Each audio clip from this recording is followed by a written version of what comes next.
We're going to spend the next 60 minutes talking about a topic that probably you've heard about in your respective organizations. You know, scorecards, metrics, goals, all that, nothing new. Since I started this company in 1991, I've never been to a company that couldn't show me upon arrival some document with goals or strategies or metrics or something along those lines. But ladies and gentlemen, in this hour, we want to talk to you all about what's next. Right? Are we truly using the concept of scorecards to drive three key elements in the organization? Now, if you're taking notes, and I would encourage you to, as I talk you through this, I want to go ahead and talk about those three key elements. Because you're going to hear me talk about these in the next 60 minutes from a very tactical standpoint. So let's jump in right away and talk about the three themes that you're going to hear me drive as I relate to scorecards. The first word, ladies and gentlemen, is focus.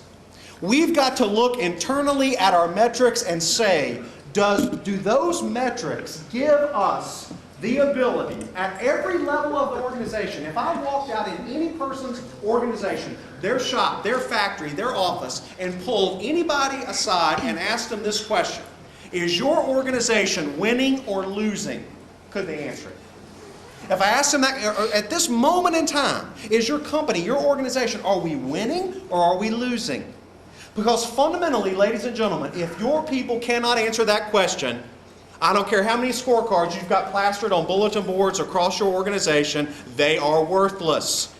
So we want to talk about focus this afternoon and how scorecards drive a focus and the capacity to know if we're winning or losing. The second thing scorecards must drive, and we're going to get into this, is they must drive the capacity of people to have a sense of urgency. A sense of urgency. When I see a scorecard, I first of all have to be able to discern, are we winning or losing? And then consequently from that knowledge, I've got to be able to say, now what's that mean to me? Right? What am I going to go do?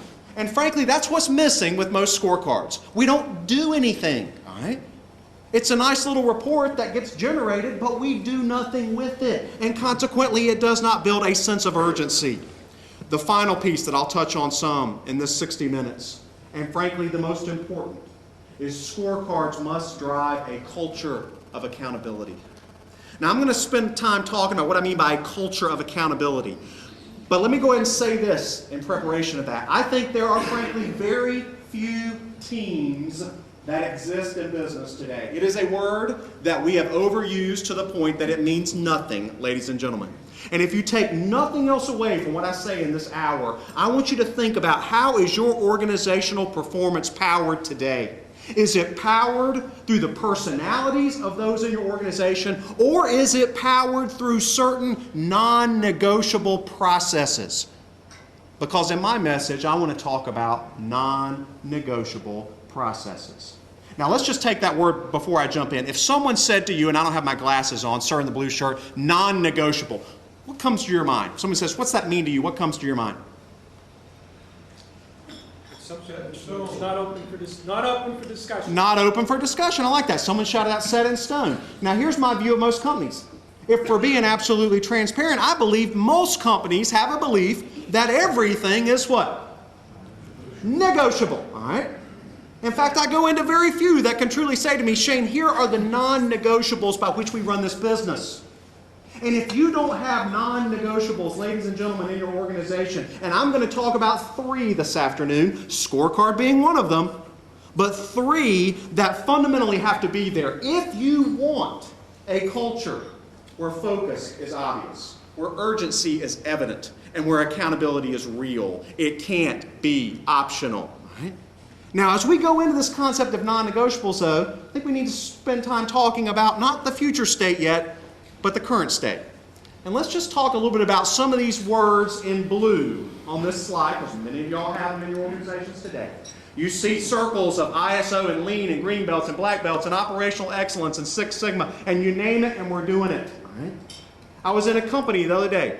They had spent a fortune building a visual factory.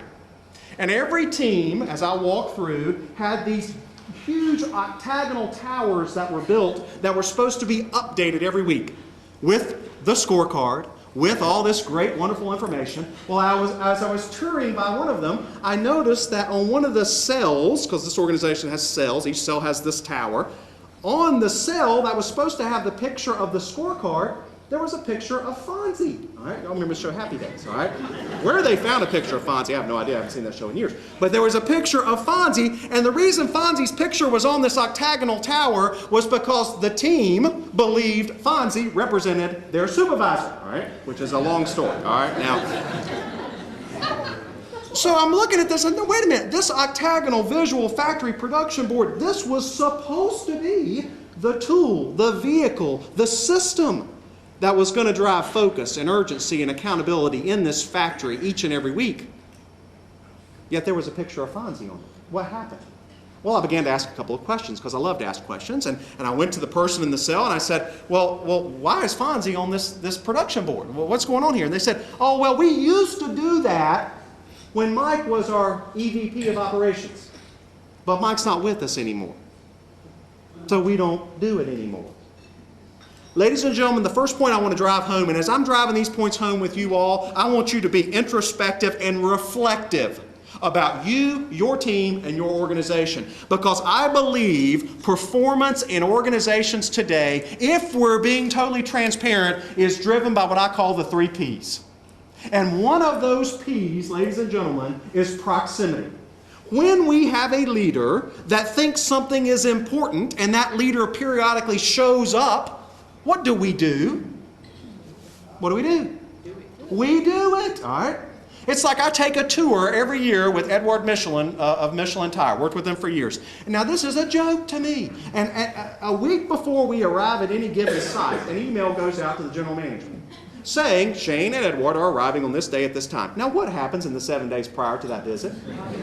Everything is painted, leaned out, 6S'd out, you name it, it's all done. I know, and because they manage us to the nth degree. I mean, the plane lands, we get off, there's the plant manager meeting us, he's on his little Nextel, he's caught, we're 5 minutes away, 1 minute away, we're in the game. I mean, it is so staged, all right? Now, when we're taking a tour of the factories, my gosh, there are more tires being made, all right, in that 45-minute tour than I think any other time in the history of the year, all right? Because people want to demonstrate what? What do they want to demonstrate? Focus, urgency, and accountability. We're hardwired to want to do that. But what's really driving that? Well, to me, the proximity of the owner of the company is driving that. Because I'm not naive enough to know that when we go back to the airport and the wheels go up, that general manager calls back to the site and says what? They're gone. They're gone, and there is a collective what? That's right. All right, we're done. Oh, thank goodness, all right? I mean, I get that, all right? Frankly, proximity can drive performance all day long. I was with a company, this is not a compliment, I was with a company last week, and I was talking to the IT person. The most accessed electronic document in this company is the Outlook of the president. Now, I'd love to tell you they're looking to see when he's there because they all love him, but that ain't the case, all right? They're looking to see when is he not in there because they know his personality. His personality, ladies and gentlemen, is driving focus, urgency, and accountability. Now, what's wrong with that? It's temporary and it's fleeting. All right? Let me talk about the second one, position. Positional authority. Here's an easy test. Think about email in your organization. Let's say I've got an issue that I want to communicate. Sir, what's your name? Doug, all right? I've got an issue that I want to communicate to Doug with. Doug and I have issues, all right? I know that if Doug sees that email just from me, what's he likely to do? Delete. Goodbye. Bye. All right? So my way around this, knowing that Doug is that way, is I'm going to copy God in the world on it, all right? I'm going to copy Doug's peers, Doug's boss, the boss's boss, the president of the company. So when Doug looks at this email, he sees, well, this isn't just Shane's request, all right? There are other eyes on this. Ladies and gentlemen, this is one of the reasons email is out of control in our companies today, because we're using positional authority, again, to try to drive performance. And then the last P up there is our powers of persuasion. Now, many leaders, over the last 10 years particularly, we've done a lot of training on personalities And we say nice things like coaching, mentoring, counseling. We say nice things like motivating, encouraging, enabling. But at the end of the day, I think what's happened is you have a set of leaders who have been taught that if I, as a leader, just try harder, work harder, and more conciliatory, try to build consensus more, reach out, offer the olive branch to people, that one day they will reciprocate. And one day, a light bulb will go on, and we'll have this great, wonderful, high-performance organization if I just try to convince them it's in their best interest. And I see leaders wearing themselves out trying to persuade people to be involved. Proximity, position, persuasion. If you look at many of those blue circles right there, they often are conceptualized by people that are very good at those attributes of using their position, their proximity, and their powers of persuasion to launch those things. But it comes down to sustainability. And that's really what I think this conference is about when we begin to think about processes. People can begin things, processes must sustain them. And if what's trying to drive your organization, if you're trying to drive focus, urgency, and accountability, don't be naive in thinking it's sustainable if it's powered by those 3 Ps. I made a comment when I began talking that there are very few teams in businesses today, and I truly believe that. What I believe is rampant in business today, and again I'm asking you to be introspective as I talk, is this concept that I call selective engagement. Let me talk a little bit about selective engagement. I saw this firsthand, did some work over the years with Lockheed Martin. Lockheed came to us and said, Shane, we've been doing self-directed work teams for years. Look at our organization, tell us what you think. We looked across their business, Palmdale, California, Fort Worth, Texas, Marietta, Georgia. At the lowest level, they're organized into cells of about 20 people. In those cells of 20 people, our data suggested that 6 of the 20 were physically engaged. 6 of the 20 had the capacity to demonstrate focus, had the capacity to demonstrate urgency, and were held accountable. Now, at first, like he said, 6, wow, that's better than we thought. All right. Yeah. Shane will say, I could care less about the 6. The question we need to be asking is what? Where are the 14? All right. Ladies and gentlemen, that's the fundamental question. Where are the 14? Because, see, when we're managing through selective engagement, it creates a false positive. It creates a false positive around teams. Because you can look into that and say, wow, that looks like, it feels like a pretty good, high-performing group of people. But if you peel the layers of the onion back, you see, no, it's not. The performance of that team is powered not through a process, again, we're back to that P, but it's powered through the personalities, a unique combination of individuals that came together around a product, a process, a period of time, and it just worked. I can't tell you the number of companies over the years that call me and say, Shane, our teams, they just have kind of atrophied. Right? You know, I thought they were doing really well. They've hit a plateau. They're backsliding. We don't know what's going on. Well, I can tell you most of the time, those teams were viewed as high-performance teams, again, because there was that unique combination of personalities that came together at that unique time. And now things have changed. The players have changed. The mission has changed. All those things have changed, and we don't know what to do. So we go back to the leader. You know what we say? Well, you need to spend more time with them. Proximity. Maybe you need to become a better coach. Persuasion. Maybe you just need to revert to some positional authority to get that team back on track. And ladies and gentlemen, if you fall into that trap, and it's an easy trap, because let me say this, those 3 Ps will drive performance. I was giving a presentation to a president of a company 2 weeks ago. I got to this point, he said, okay, that works for me. All right, the 3 Ps, all right, you know, it's worked for me for 80 years. I said, okay, see you later. All right, because if that's your thinking, all right, the one question I've got for you is what happens if you, as the leader driving that, the leader that's mastered proximity, persuasion, position, if you got hit by a bus tomorrow, what's going to happen to your organization? And see, that's the fundamental question. I see it every day in companies. You change a leader, the team falls apart.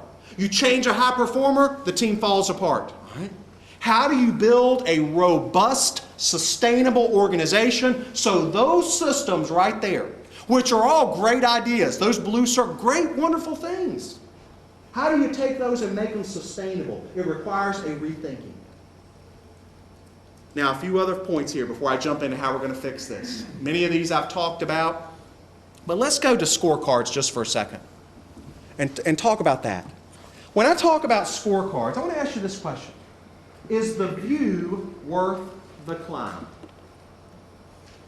Because a lot of people, when I go to, they can show me these goals, these metrics, these objectives, these strategies, and they've got analysts that do nothing but plug all these numbers in and it spits out these great charts, and they're plastered everywhere. But at the end of the day, is the view, after all that, worth the climb? And I'm here to tell you that in very few organizations do I think it truly is. I think we spend an inordinate amount of time building things like scorecards and then doing nothing with them. So how do you change that? I want to talk you through that. How do you do that? How do you put processes in place to do that? One other key thing here that I want to just touch on is this concept of connectivity. See, I believe our people in our organizations are looking to us as leaders for three things. And if you're taking notes, I want you to capture these 3 points because they're central to my message as I go into the second half. I believe our employees are looking to us as leaders to give them a culture of connectivity, a culture of clarity, and a culture of consistency. Now just think about those 3 C's. Clarity, clarity of communication. How's the communication in your company today? A lot of people would maybe answer that differently. Here's a fact of human nature. What people don't know, they make up. All right? So, I mean, that's just how we're hardwired. All right? So, there's a lot of people that have not a lot of information and filling in the blanks. All right? That is not a culture of clarity. All right? When I talk about a culture of connectivity, that's where I want to really drive my message. That's got to be about the business. There are companies today that have kept their people in a cocoon of ignorance about the business. Let me say that again. There are companies today that have kept their people in a cocoon of ignorance as it relates to the business.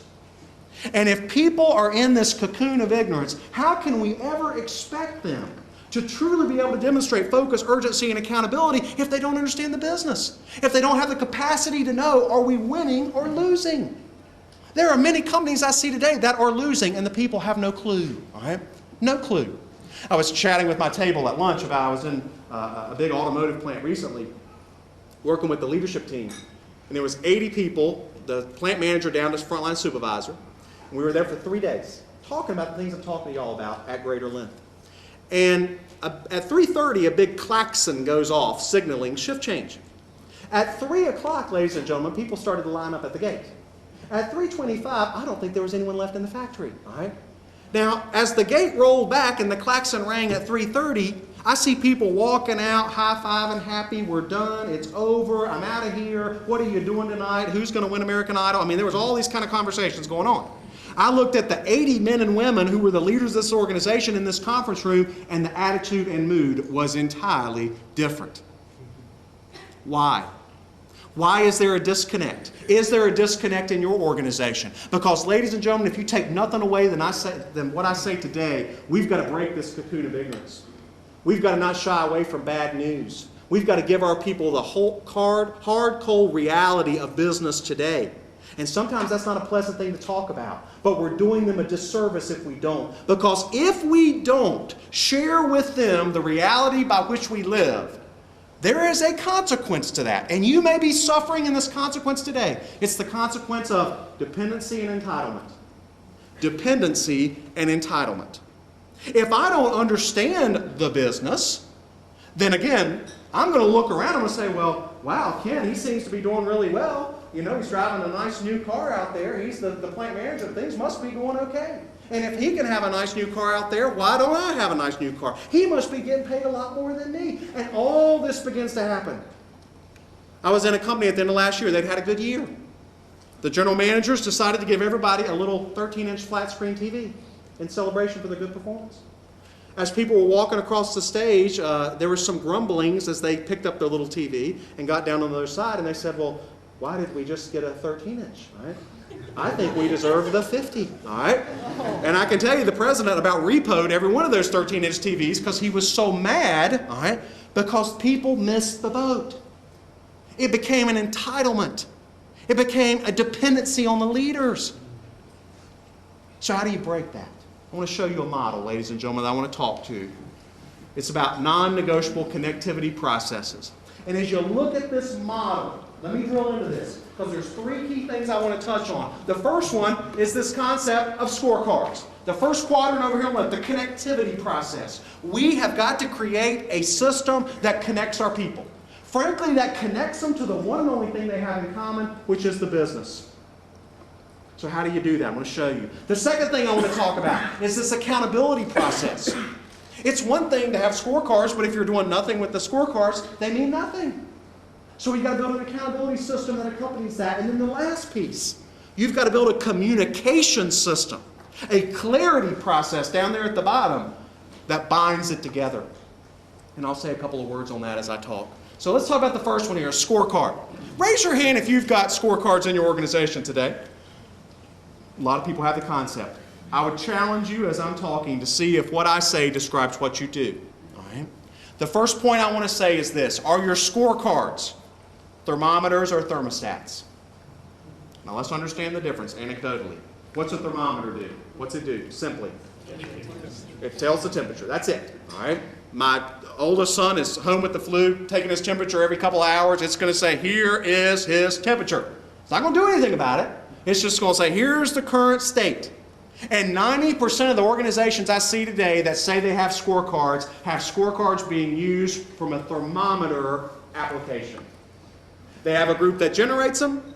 That group sends them out to the organization. Then the organization wants to argue about what the number is. All right?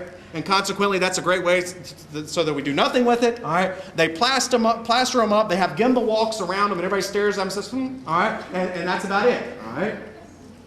I want to challenge you to think about scorecards as a thermostatic application, where we still see current state. If you walk up to the thermostat in your house, you're going to see here's the temperature of your house, but it gives you then the ability to what? What's it give you the ability to do?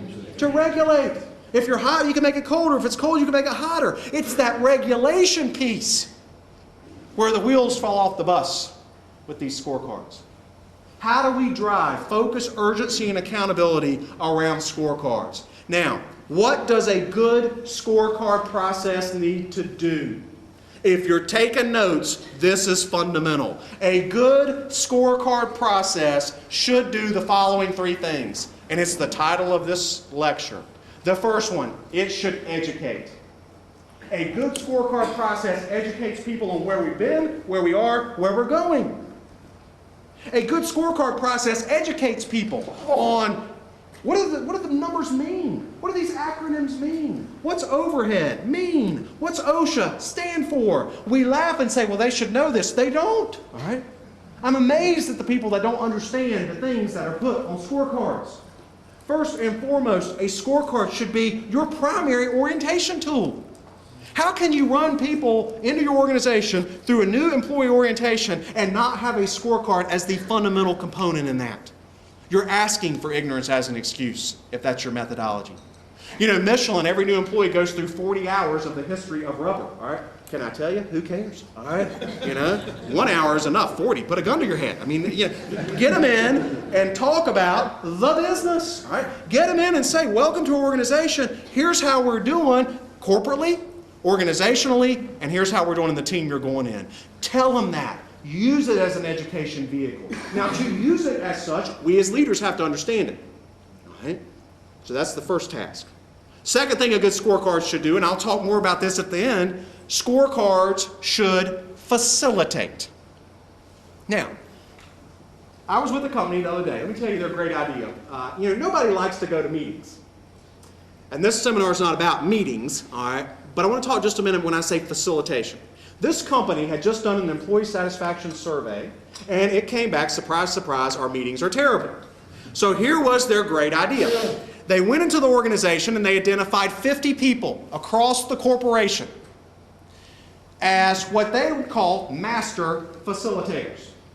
And they were going to take these 50 people to a resort outside Phoenix called the Wigwam, all right? And they were going to spend a month, all right, at this resort learning how to be a high-performance facilitator, all right? Now, don't get me wrong. Hey, sounds like a great month-long trip. If you've ever been to the Wigwam, you know it's a nice place, all right? But what's wrong with that thinking? Anybody?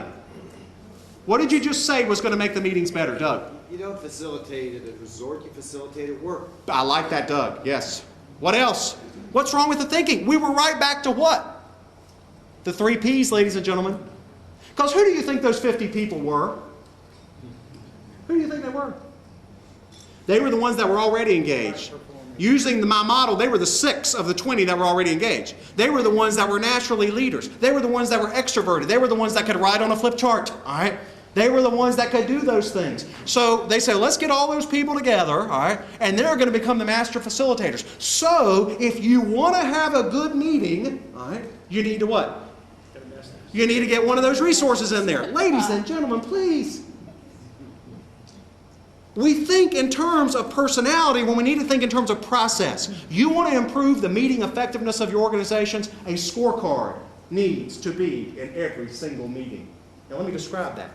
A scorecard needs to be visually projected as people walk in the room. If you can show me a team that does not need a scorecard, I will be amazed. Because if a group of people, ladies and gentlemen, are going to leave their workstation and go into a meeting away from doing the work they're paid to do to sit into a meeting, that meeting must be powered and centered on the business. And consequently, that scorecard needs to be front and center. That scorecard needs to be populated prior to the meeting. That scorecard needs to be projected in the meeting. That scorecard needs to be color-coded, red or green. Hear me clearly, red or green. Not red, yellow, green, and blue. All right? Red or green. Because red implies what? Losing. Green implies winning. And if people don't understand win-lose, you will see and have what you may already, and that is the debate on what yellow means. All right? Is it we're trending bad, trending good? Is it we just monitor it? That's the classic, let's just monitor it. All right? No, we're either winning or losing. And until we start driving that message through our scorecards, visually as the facilitation tool, it's just going to be one more piece of wallpaper that somebody's posting up in your factories and your offices. When I say facilitate, one other point on that. So visualize this. We're a team, this front row. We're a staff. I'm the leader.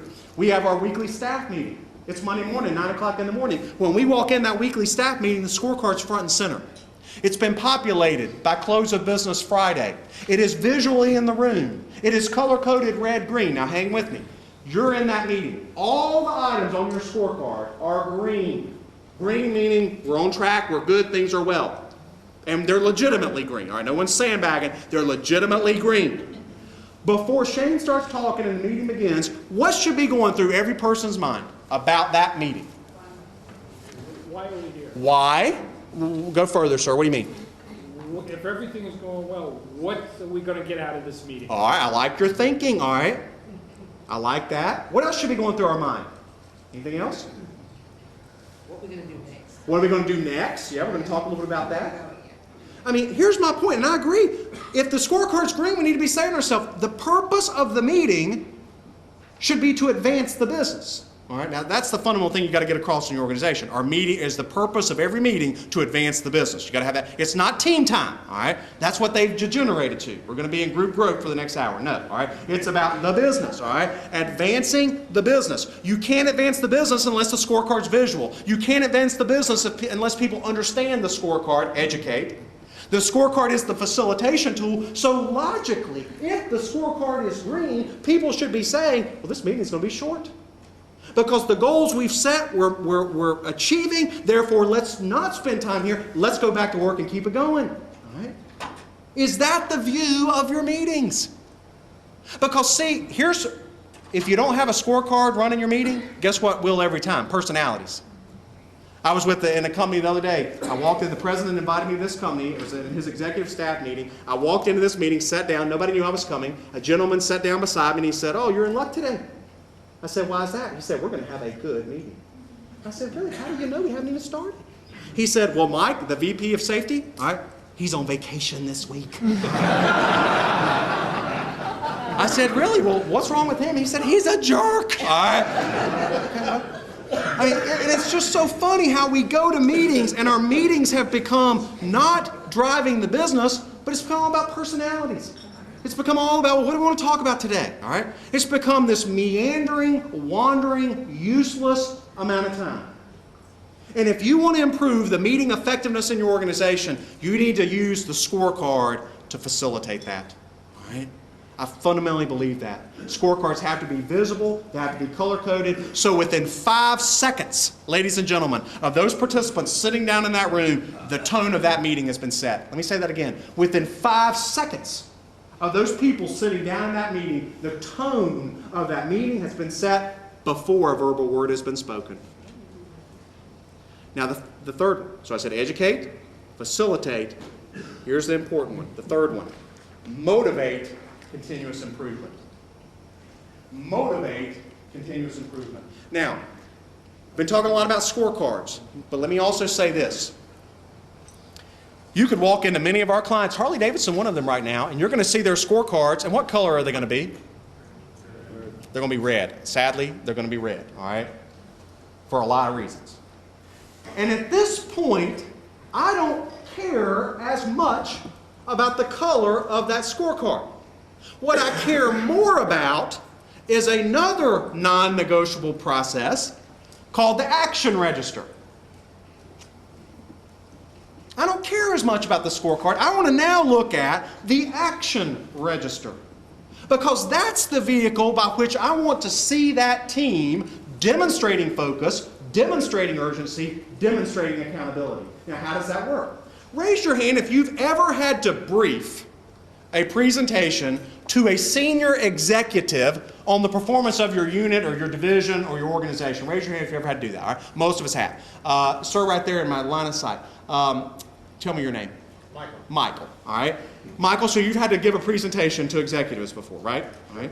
So you walk in there, you put up some goals, some performance, right? All right. Now, most of us, we like to give those presentations if what? If it's good, all right? If Michael's got a bunch of green, he'll say, give me 45 minutes on the agenda. I'd love to tell you, all right, about all the best practices and all the great, wonderful things that we've done, all right? We like that, all right? Who in here has ever had to brief not green but red? All right? Some of us have. A whole different thing, right, Ken? All right? You know, when you go in there then, we as leaders, we know. You're not going to walk in there as leaders, put up a red scorecard and say, beats the heck out of me.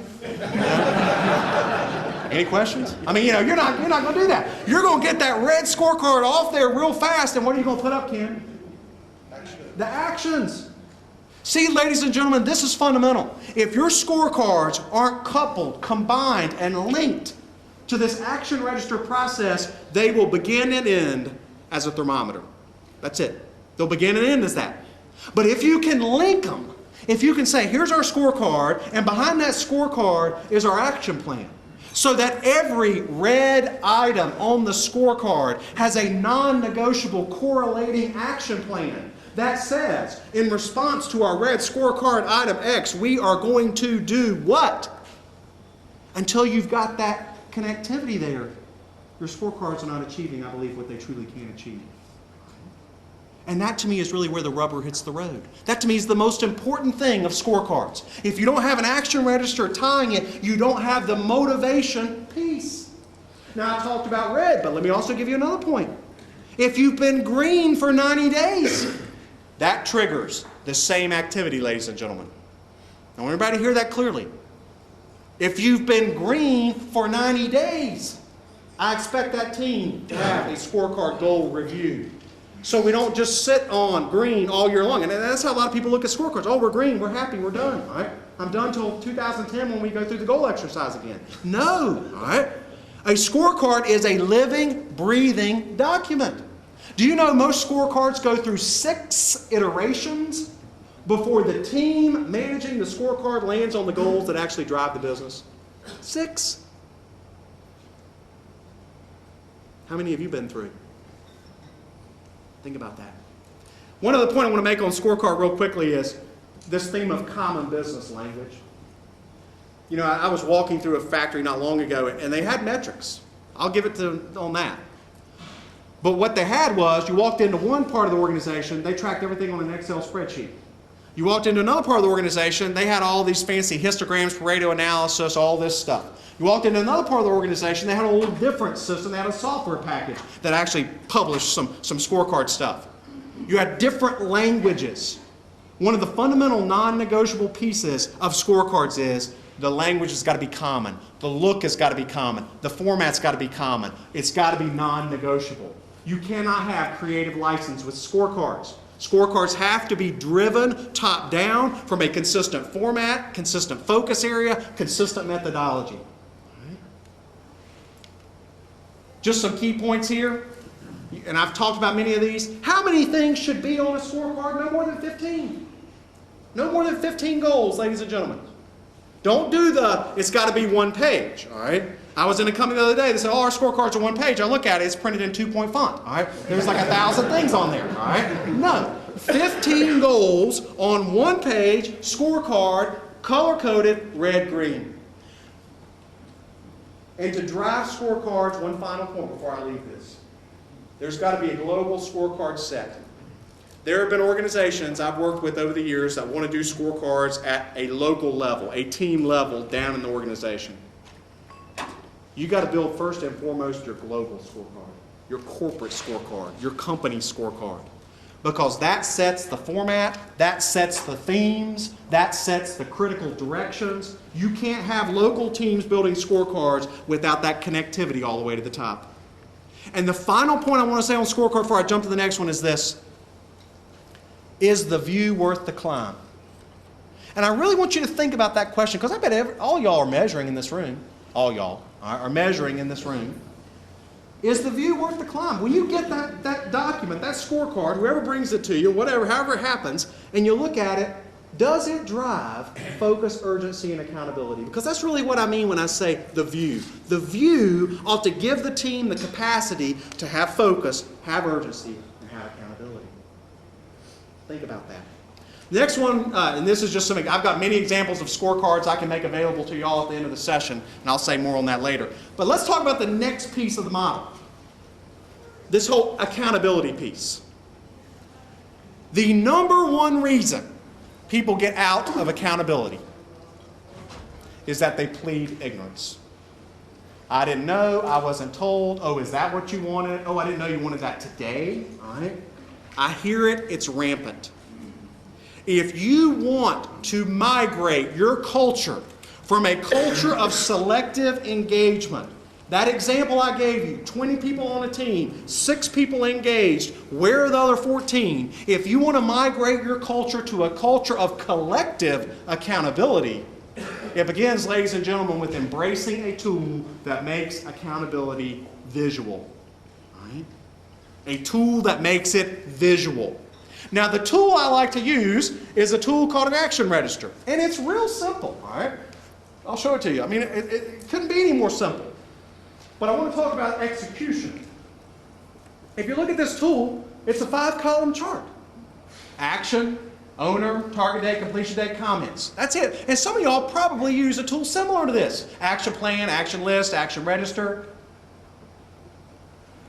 But the non-negotiable piece comes in how you're using it, not what you call it. Let me give you what I mean by that. At Michelin today. Well, first of all, let me frame it. So let's say we're having our weekly meeting with our weekly scorecard. We've been read on a scorecard item that week. In the meeting, we take an action. All right? Let's say that Sonny takes the action. You're going to go do something to fix that red item, because hopefully what you do the next time we come together and look at the scorecard will correspondingly cause that scorecard to be green. So Sonny says, I'll have that done by next week. And we write that down. So the action Sonny's going to take, Sonny's the owner, he'll have it done by 3/7. Here's what I see in many companies. We roll into the meeting the next week. We review the action register, and we pull it out because we've documented it. All right? And I say, Sonny, you had the action, you were going to do this. And Sonny says what? Oh, I didn't really have a chance to do that. Let me tell you what's happened, all right, the last 7 days. And so you have 10 minutes of hearing about Sonny's last 7 days, all right? Which, who cares, all right? Because we're here, if you go back to why are we in this meeting? What did I say? To what? Focus on the what? Business. Not to hear his outlook for the previous 7 days. So then we spend 10 minutes hearing about that, and then Sonny says, how about I have that done by the next week? So we mark out the March 7th and we write March 14th. Well, we've got 20 more actions to get through, ladies and gentlemen, at the beginning of this meeting. I'd love to tell you that anomaly was directed at Sonny, but the reality is there's going to be a lot of renegotiation. happening in that meeting. To the point that, frankly, a lot of people, when you talk action registers, action lists, they don't want to hear it anymore because they think it's a tool that's failed. They think it's a meaningless meeting tool that's not effective because people renegotiate at will and at random, and it means nothing. If you want to drive accountability in your organization, you got to put teeth to this. The tool's solid. It's the process you put to it. For instance, at Michelin. Michelin has weekly scorecards. Michelin has a weekly communication process. Michelin also says this: if you can't deliver an action that you've agreed to in your meeting process, you've got to renegotiate that action with your leader, your boss, by COB Friday, right, before the following week.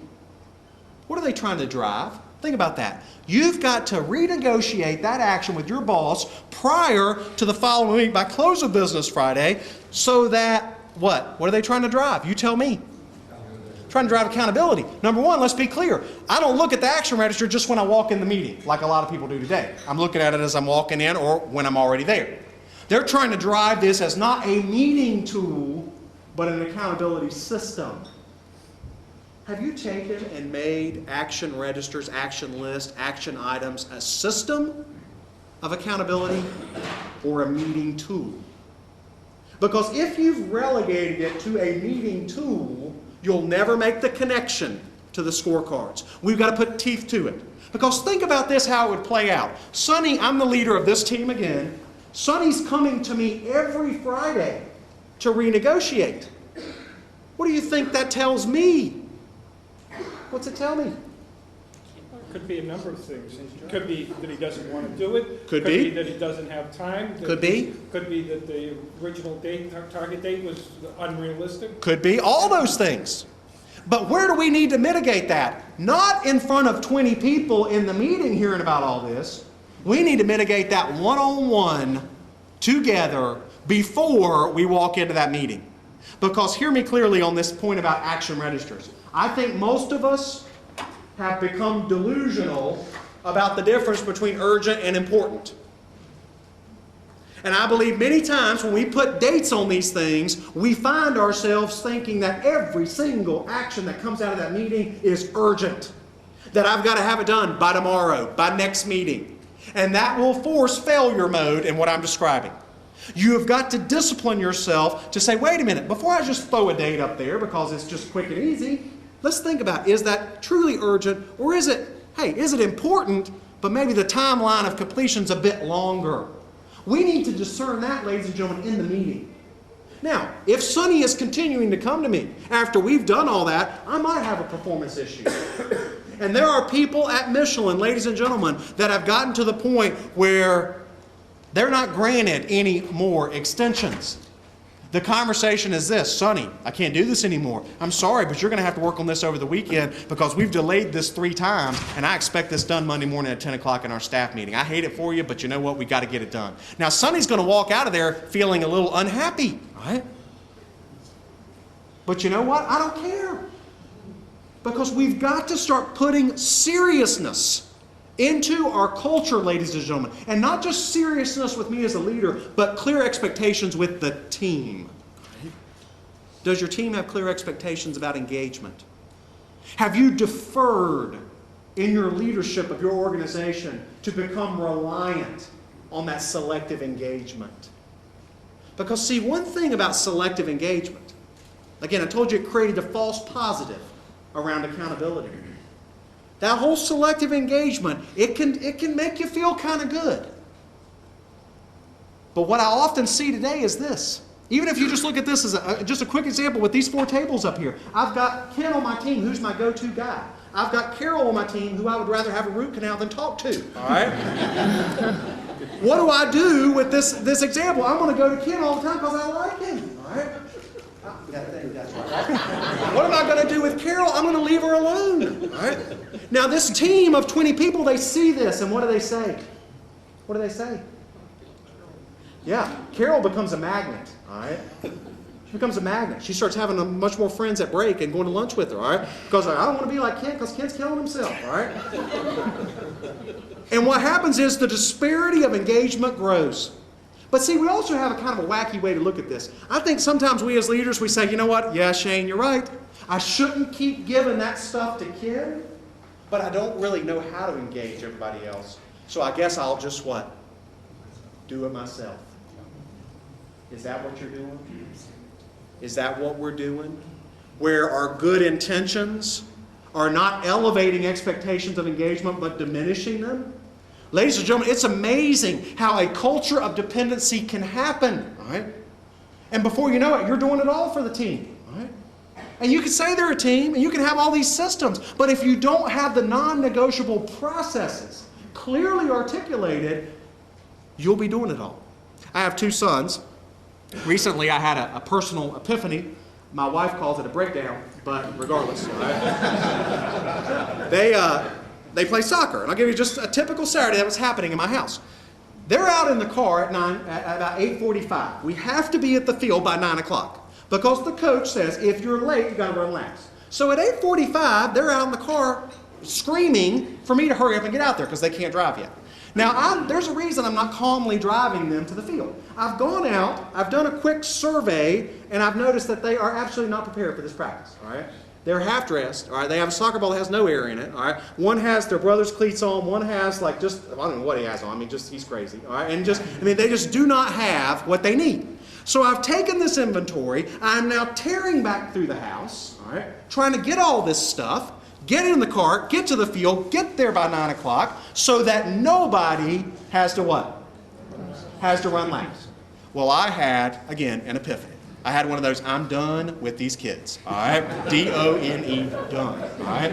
And I hear them, I just sat down on the floor, I hear them running, Dad, what are you doing? You're never going to be late. Get up, come on, we got to go. I was like, no, you need to go get this and this and this. And my wife's just laughing, all right, because this is her life every day. And so we could have made it to the field. But I stopped at Starbucks. All right? And of course, they went all to pieces at that point. All right? Now, here was the interesting thing. All right? We get to the field. The coach who goes to my church comes to me, and this is how he approached me. He said, Shane, you having a bad day? And I was like, why? He said, well, you know that the rule is if you're late, you got to run laps. I could see where this was going. What was he getting ready to do? Give him an out. He was negotiating. Oh, you had a bad day and the thing's not going? I said, oh no, listen, run them. Into the dirt. All day. Yeah. And now, was that right? I don't know. We could debate that. But it felt good because I think we've gotten to the point where when we talk about accountability, it's all just kind of a conceptual, theoretical conversation. We don't take accountability to the final thing of accountability has got to have consequences, ladies and gentlemen. And this is something we don't like to talk about when we talk about teams. Because when we talk about teams, everybody should be happy all the time, right? Everybody should just feel good about things. I think we've been consumed over the years with our people's proverbial happy meters, right?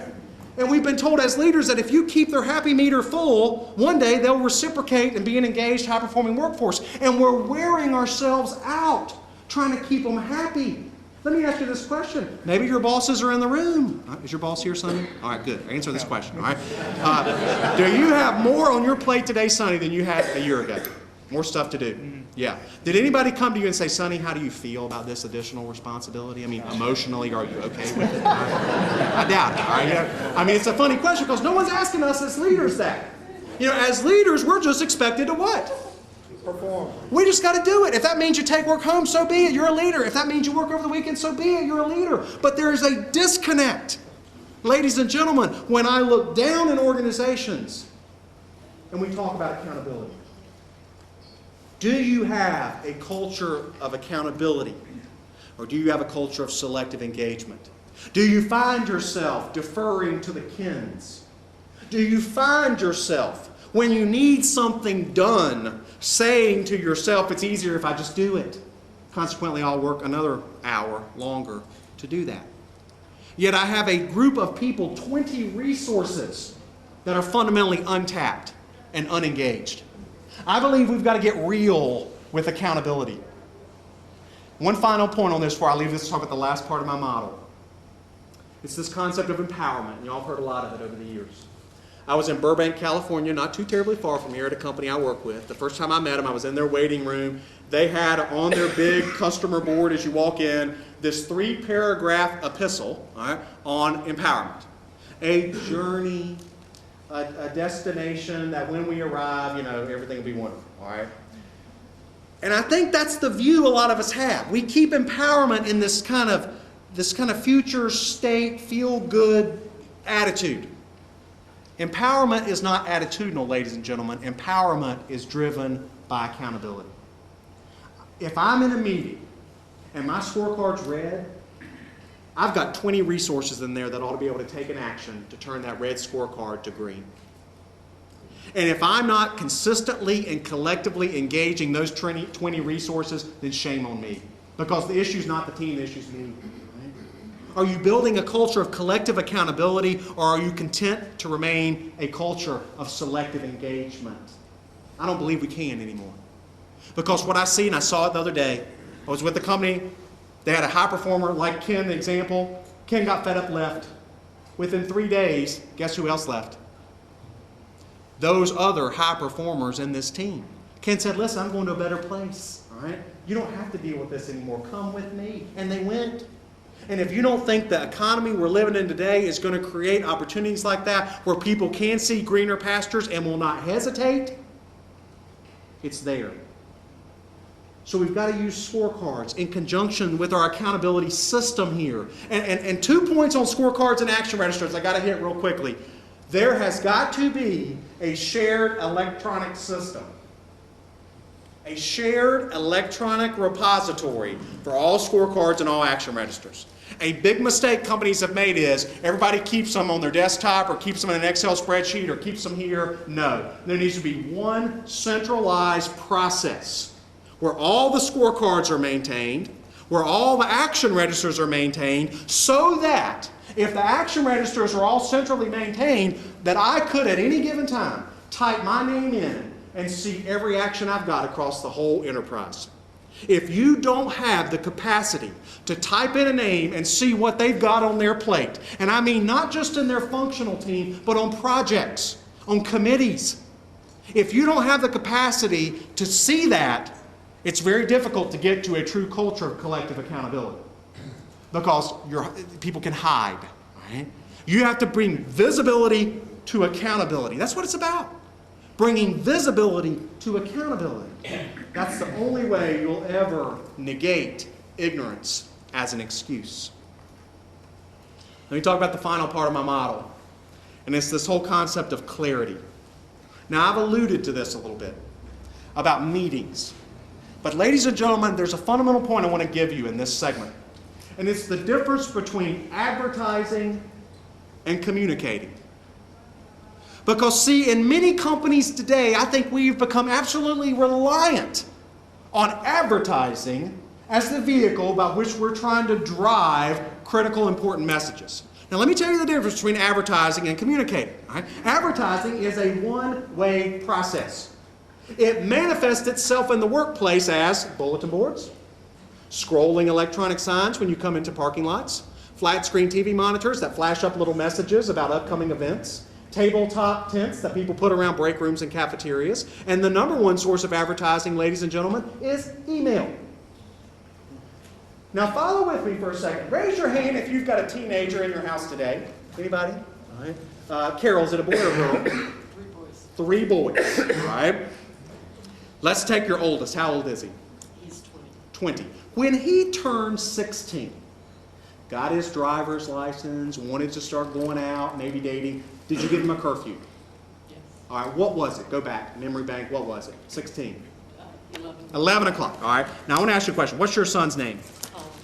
Tom? Colin. Colin, all right.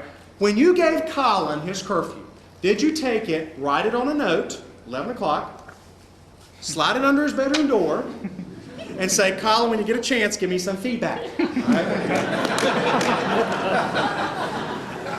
Probably not, all right? Did you, on my house, we've got magnets on our refrigerator. Did you take it, Carol, put it on a magnet and say, Colin, next time you get a snack, let me know your thoughts? All right? No. I mean, we would never do that. Whether you got kids or not, we've all been a teenager. Ken, if you'd have gotten your curfew on a note under the door, when would you have come home? Yeah, you'd still be out. All right? Because at least one time, what could he say? At least one time, what could he say? I didn't see it. I mean, he could have walked across it for a week. I wonder what that is. I have no idea. All right, yeah. I mean, at least once he could have pled ignorance as an excuse. See, when you gave Colin his curfew, I would imagine it was a conversation. True? Yes, I will track you down and find you. Yeah, I can sense that. All right, yeah. Yeah, you will die. All right. Because, and I would also speculate that it probably wasn't a one-time conversation, right? You probably didn't just say it on his 16th birthday and haven't alluded to it since, right? I mean, most of the time, at least in my house, it became a test. When will you be home, all right? I mean, it was like a redundant, at the time you think a stupid question, but I get it now as a parent, all right? I mean, you want to remove all ambiguity so that in the removing of ambiguity, you have the ability, if necessary, to do what? Say it again. Hold people accountable. Ladies and gentlemen, is your communication system one of advertising, or is it truly a system of face-to-face, two-way dialogue? See, I think in our busyness in many companies today, we have created all these elaborate systems when at the end of the day, if we peel it back, it's nothing but advertising. A red exclamation point does not create a sense of urgency, all right? On emails. Many people seem to think it does. A read receipt does not guarantee your message was read and understood, okay? We are putting Band-Aids on a system that is fundamentally flawed and consequently is not elevating expectations of engagement, but rather diminishing them. I believe to tie all this concept of scorecards and action registers together, we've got to build a robust communication process. And my time is short, but let me just say this. I believe we've got to redefine what communication looks like and build a communication conduit. At Michelin, and I consider Michelin to be truly a world-class company in many ways, they built a non-negotiable process that says every home team, a home team is this, a leader and his or her direct reports. Every home team, which is everybody in the corporation, will come together once every 7 days. In that meeting, once every 7 days, you will have a scorecard. That scorecard will be populated prior to your meeting, will be projected in your meeting, will be color-coded red, green. In that meeting, you will follow this agenda you see right here. And in that meeting, any red item on the scorecard will have a corrective action plan documented on the action register. They have systematized, ladies and gentlemen, a communication process. They have systematized a scorecard process. They have systematized an accountability system. And that, at the end of the day, is what we've got to think. Because what I'm describing to y'all, and my time is short, I'm getting the signal over here, but there are a lot of other things that can happen in this meeting with these agenda items. But fundamentally, I want to say this to you. Are your scorecards educating, facilitating, and motivating? Because, see, I think that's what we got to get to. Are your scorecards educating, facilitating, and motivating? Because the reality of every organization is this. We have one thing in common. That's it. If I work at Boeing, I have one thing in common with those 18,000 people that work with me. If I work at Harley-Davidson, I have one thing in common with those 4,000 people that work with me. And that is the health and success of that business. Let's make the health and success of our business front and center. Let's build a system that doesn't leave focus, urgency, and accountability to chance. And let's finally give our people the culture that I think they deserve. And it's a culture not powered by proximity, persuasion, and position. Because, ladies and gentlemen, that's temporary and fleeting. But rather a culture powered by systems that create clarity and consistency, and most importantly, connectivity. Now, I'm going to say to y'all, my time is up. I got the 1 minute warning over here. So what I want to offer to y'all, if y'all want examples of scorecards or more stuff on this, just see me. All right, I got tons of examples I can give you. But I do want to do I have a few minutes for questions or anything? All right, anybody got a question for me or anything they want to throw out? Sir? I just wanted to ask you a question. I don't remember the words, but you said something about the picture. Is that worth The view must be worth the climb. Okay, I got that. Here's my question. The view is just visual or on a spreadsheet or some stupid thing.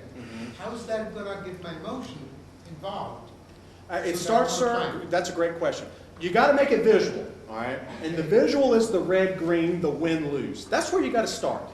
Because if I don't understand winning versus losing, you will never be able to get to urgency and accountability. It's got to start there. And consequently, let me say this too about scorecards. One mistake I've seen is they tend to be too global. They tend to be too strategic. And you've got to drive that scorecard down to a tactical representation of what my team delivers. That is the challenging piece. That's why I said most scorecards have to go through 6 iterations before we land on the actual goals that give me that tactical view and give me the ability to know, are we winning or losing? If I'm tracking EBITDA on my scorecard, good luck with that. All right? You got to get down to something that is meaningful at my level for me and my team. Great question. Anything else? Ma'am? If you've got the scorecard up and it's all red, Yes, sir. deservedly so. I mean, economics are down, sales are down, everything's red. How do you work with demoralization? I think, first of all, you legitimize that. I don't think you go in and you beat people up over that.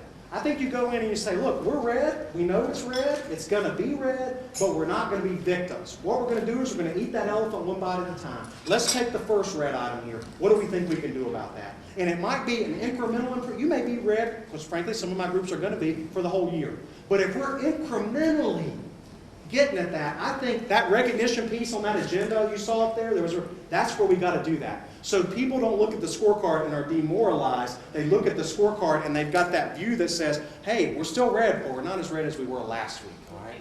We're working it. All right? We're working it. You got to balance recognition. Sir? The point about being green for 90 days also requires action. Is that about you need to raise the limits, or is that more about avoiding complacency? Well, I think it's 2 things. One, you may look at that 90-day review and not change the goal.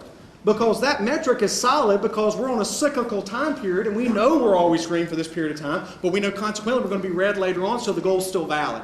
I want to see, though, in the comments section of the scorecard where the team says, we discussed this metric, we decided to do X, we decided to do nothing. I believe that's how you overcome the scorecard becomes just so rote that it doesn't mean anything. So it is the complacency piece, but it doesn't guarantee that you're always going to change the goal, because through that conversation you may decide to keep it for other external factors. But I want to see the conversation. Thanks, Shane. Shane will be available